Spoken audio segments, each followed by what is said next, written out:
Color Guard, hoist the colors.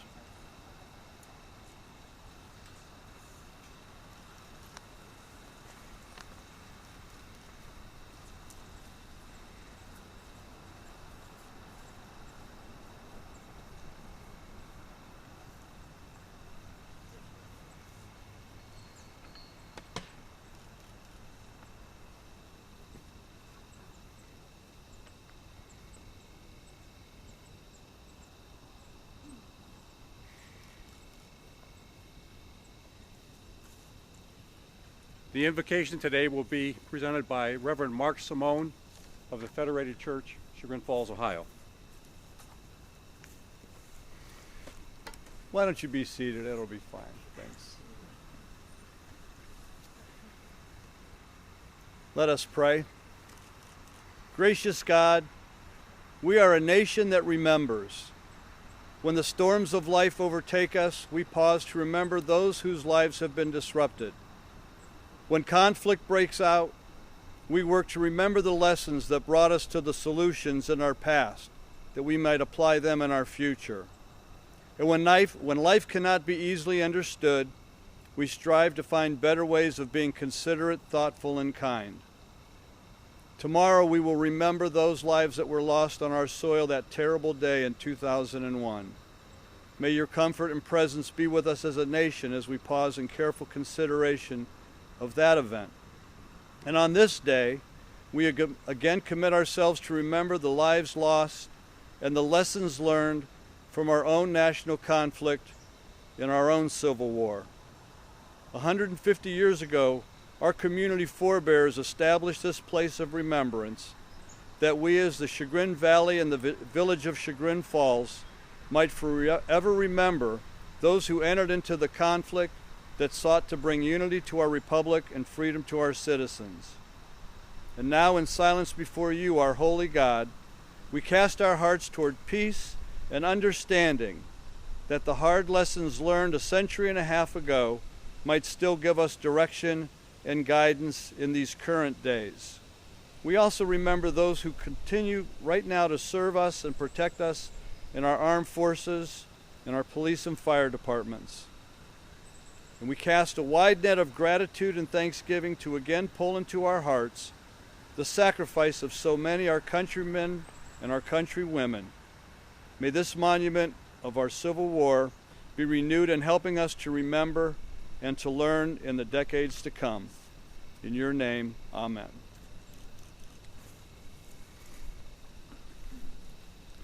Thank you, Mark. 150 years ago today, the citizens of Chagrin Falls were right here, dedicating this monument in remembrance of those that were lost. Following that dedication, for 149 years, the citizens of Chagrin Falls have met here on Memorial Day. This is an amazing place. I'm thankful for the sacrifices that many have made, that we may be free and be here today. For many years after the Civil War, the Grand Army of the Republic had the responsibility of organizing the Memorial Day ceremonies and remembrances. As those soldiers died away, the sons of the took over that responsibility and did so for many years until the American Legion took up the responsibility, and the American Legion Post 383 has been doing that for over 80 years. Our post commander here is here, and other members of American Legion 383. We're thankful for their dedication to continue to help us remember the sacrifices. The person who gave the dedication speech 150 years ago was Miss Jane E. Church. To talk about that dedication is her great-great-grandniece, Jane Babinski.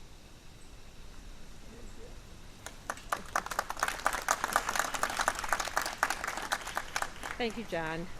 Welcome to all of you. It's nice to see so many people here today. We are here to celebrate the refurbishing of our Civil War memorial. Many of you have contributed to this cause, like those who did 150 years ago. It is up to the living to preserve the history of the past. It is our legacy to remember why this memorial was erected and how important it was by those who had it built in this cemetery in 1867. In 1976, the eagle was replaced on the monument and was rededicated during our Memorial Day celebration. I was asked to read the dedication speech that was written by Jane E. Church and originally delivered on September 10, 1867. Jane E. Church was my great-great-grandaunt. I am named after her, and her grave is in close proximity of this grand monument. She's just right over there, the Church family plot, and you'll see her brother's Henry Church, his lion over there. Jane was born in the old Frary House at Deerfield, Massachusetts in 1833. She was only a year old when she moved to Chagrin Falls with her stepsister Jerusha and her parents Henry and Clarissa Church in October of 1834. Jane was raised by parents who were abolitionists, and their house on West Orange Street was a stop on the Underground Railroad from 1840 until the end of the Civil War. Being an abolitionist in Chagrin wasn't just a moral issue, but a legal issue as well, which divided the town. An excerpt from her diary, Monday, July 4th, 1859. Jane writes, "The glorious 4th, no doings here except a ball at Eggleston's. Henry has gone to Chardon to play for a party. Austin went to Cleveland. A great celebration there. Strange consistency when people celebrate the day that they threw off the British yoke, but tamely submit to the iron yoke of slavery. In Cleveland, where they are having such a great time, are men confined in jail for helping a brother to his liberty. Oh, what a world, what a world." When war was declared, the residents of Chagrin Falls were prepared. The majority of the residents were enthusiastic supporters of the Union cause. In a meeting held in April 1861, they pledged to uphold the course pursued by the government and vowed to aid the cause by providing men and means. The women of the village were also called upon to contribute their time, talents, and money to aid the Union cause and support the hometown boys who had volunteered to defend the Union. The Soldiers' Aid Society of Chagrin Falls was formed on September 3rd, 1861, by 97 Chagrin Falls women. The preamble of the Constitution of the Soldiers' Aid Society is as follows. Whereas the present state of our government, on account of internal discord and actual civil war, demands that every citizen, whether male or female, should be found active and efficient at their proper posts we, the ladies of Chagrin Falls, whose names are here subscribed, so agree to form ourselves into a society, the object of which is to render such aid as is necessary to the sick and wounded soldiers who have so nobly stepped forward in defense of the Constitution and our national flag, which are being so soiled by treason and rebellion. The society met regularly to gather sheeting and make bandages, collect clothing, sew uniforms, gather sundries, and to raise funds. They wrote letters to the soldiers and gave money to the families of soldiers in need. Jane Church was first the secretary of the Soldiers' Aid Society and later was appointed president. She wrote in her diary, Tuesday, September 23rd, 1862. The president yesterday issued a proclamation of freedom to all slaves in the rebellious states or of rebel masters if they do not lay down their arms by the 1st of January, and the loyal slaveholders to be compensated. Wednesday, December 3rd, 1862. Have been reading the president's message. He recommends the abolition of slavery in all states on or before the year 1900. I laid down the paper saying in my heart, God bless you, Abraham Lincoln. Jane Church showed her passion for the cause through this poem she wrote. We see a sorrow rising in our way and try to flee from the approaching ill. We seek some small escape. We weep and pray, but when the blow falls, then our hearts are still. Not that the pain is of its sharpness shorn, but that it can be borne.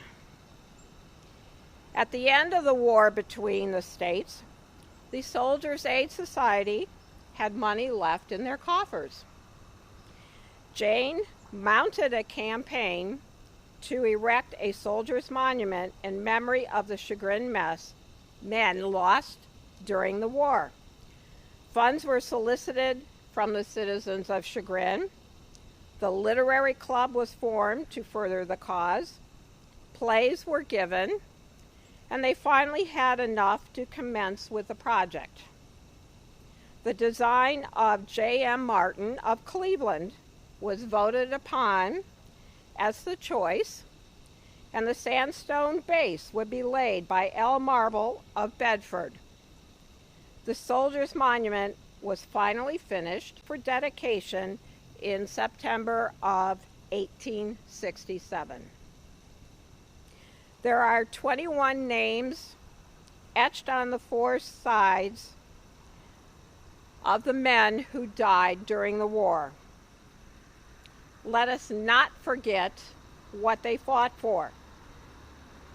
This monument is one of the oldest Civil War memorials in the state of Ohio, and it was not an afterthought 60 years later, but was erected by the people of Chagrin who loved and lost them.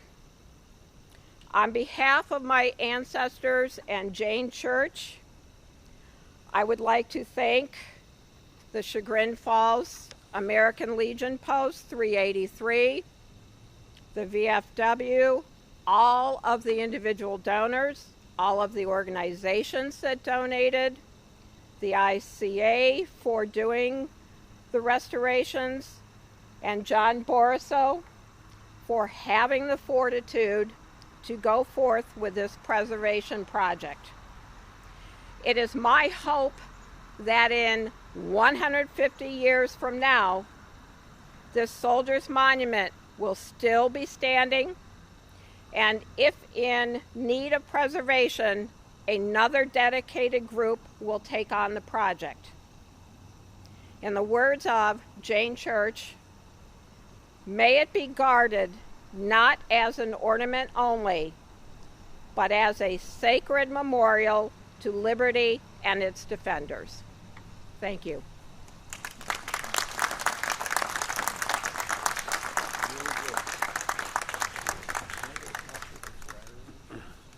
Thank you, Jane. Jane mentioned the ICA. The ICA is the Inter-Museum Conservation Association. When we started this project and began thinking about who we would want to do an evaluation, they were the organization nationally known that we thought of first. And so we had them come out and do an assessment. And of course, you can't see what's inside the monument. You can't see what's underneath the monument. So the cost assessments that were put forward ranged from $60,000 to $140,000. But they really weren't going to know what they were going to need to do until they started to take the monument apart. There were a number of people who stepped up quickly, and thankfully we raised about $50,000 pretty quick. So we were able to ask the conservationists to come out and start the work so we can see what we were going to need to do. When they lifted up the base stones and inspected the base, they actually found that it was in excellent condition. When they did the restoration in '76, they laid a very nice concrete foundation. So that the good news about that was that they weren't going to have to take the monument apart. The monument was stable, in good shape, and so that also cut the cost. We haven't had the final bill yet. There's a little bit of work still to be done. There's a stone here that has to be repaired. If you look at the monument, they're trying to find a matching stone. Hopefully it'll be done before the weather sets in. But what they did is they after they laid the stones back down, cleaned it up, laid the stones back down, they used a special grout. I was explaining to a couple people that the grout, that if you used a regular grout that they make today, it hardens to a point that it actually cracks the stone. So the conservationists have to use a special grout, and you'll see that grout throughout the monument to help seal it, to keep the water out. I want to mention the donors individually and the different organizations. As you look at your program, there was a really lead donation made in honor of Bill Donnelly. Bill's a captain in the U.S. Army, World War II, and the Korean conflict. Bill was our Grand Marshal of the parade this year. Bill's 100 years old. And so there's a lead donation made in his honor. Paul D. Neidhart, Paul's here. Catherine Watterson, Pat and Wayne Hosmer, Kristen and Martin Schultz, Robert Thomas, and Karen Swan all made individual donations to refurbish the monument. The organizations that provided support were the JCs, Chagrin Valley JCs, Chagrin Falls Historical Society, American Legion Post 383, the Cuyahoga County Council, Representative Schron is here from the council, Chagrin Falls Village, Mayor is here from the village, the Eagles, Schron Family Foundation, the Molly Chittenden chapter of the DAR, and there are DAR representatives here, and the James A. Garfield Camp Sons of the Union Veterans of the Civil War, who actually made the first donation to this project. The granite, we created a bronze plaque that you'll see here, and it's embedded in a piece of granite that came from the grounds of the Cuyahoga County Soldiers and Sailors Monument. Ted Prosse, who's the president of the directors of the Cuyahoga County Soldiers and Sailors Monument, is here. And John Silvis, who's one of the members of the Garfield Camp is also involved with the monument. There's a real strong connection between Chagrin Falls and that Cuyahoga County Soldiers and Sailors Monument. Two of the first Cuyahoga County commissioners on that board were Chagrin boys. They were from the 7th Ohio Volunteer Infantry, Emery Force and Dr. R.W. Walters. The bond between Chagrin Falls and that monument is strong. And we're glad to reaffirm that by having a piece that came from the ground during from the grounds during the refurbishment here. Chagrin Falls has a strong history with the Civil War. I want to mention one other individual that's here, and it's Hans Kenzie. He's the president of the Civil War Roundtable in Chagrin Falls, or in Cleveland, which meet on a regular basis, and he will have some information about some of the upcoming programs if you wish to see him after the program. So there's a real reason that this monument is here. There's strong connections to many different organizations and groups. And we're thankful that you came out to participate in this commemoration. This is not a rededication, as it said in the paper. It's a commemoration of the 150th anniversary to remember what the citizens of Chagrin Falls did and what the soldiers of Chagrin Falls did 150 years ago.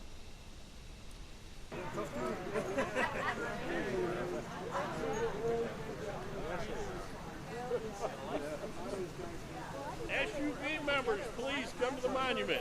Time for our gang picture.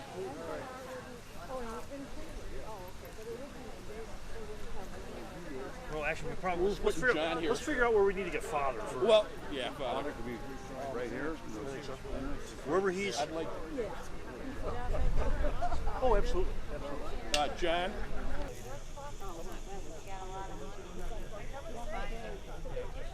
Piece of swamp with nothing on it. We normally So, yes, that's where it's at. Yeah.